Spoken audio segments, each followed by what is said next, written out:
Hey guys, posting another video here of a story that I came across and I really thought it was awesome. And it's something that I really want to share, something I'm really working on myself and something that really opened my eyes to a lot of things. And it is titled, I Love You. It is out of the book Attractor Factor by Dr. Joe Vitale. Had this book for quite some time. I'm just picking it up and starting to read it again.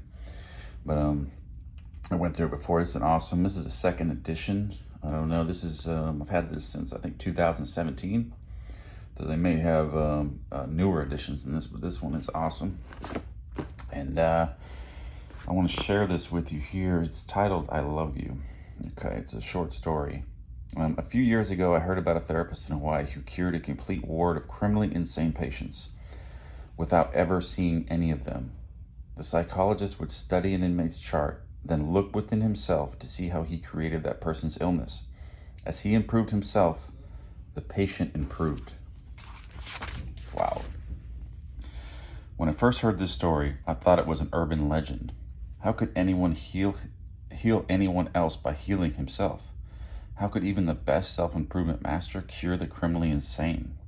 It didn't make any sense. It wasn't logical. So I dismissed the story. However, I heard it again a year later. I heard that the therapist had used a Hawaiian healing process called Ho'oponopono. I had never heard of it, yet I couldn't let it leave my mind. If the story was at all true, I had to know more.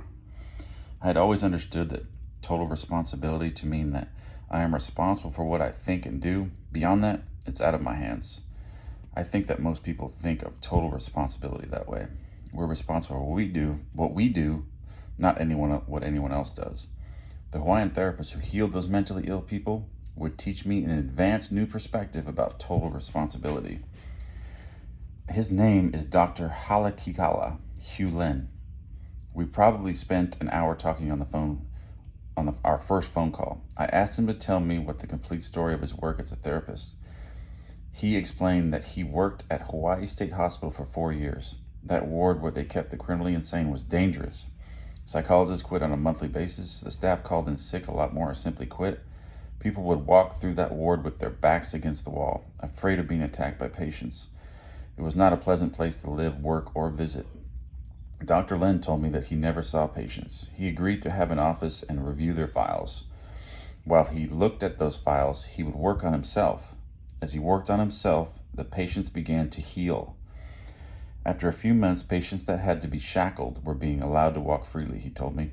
Others who had to be heavily medicated were getting off their medications, and those who had no chance of ever being released were being freed. I was in awe.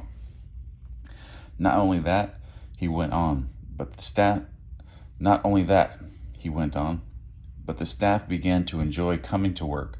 Absenteeism and turnover disappeared. We ended up with more staff than we needed because patients were being released, and all the staff was showing up to work. Today, that ward is closed. That is where I had to ask him the million-dollar question. What were you doing within yourself that caused those people to change? I was simply healing the part of me that created them, he said. I didn't understand. Dr. Lin explained that total responsibility for your life means that everything in your life, simply because it is in your life, is your responsibility. In a literal sense, the entire world is your creation. Phew! This is tough to swallow. Being responsible for what I say or do is one thing. Being responsible for what everyone else in my life that says or does is quite another. Yet the truth is this.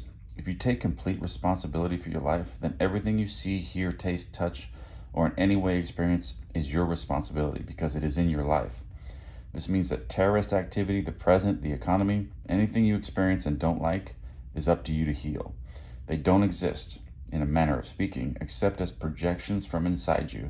The problem isn't with them, it's with you. And to change them, you have to change you. I know this is tough to grasp. Wow.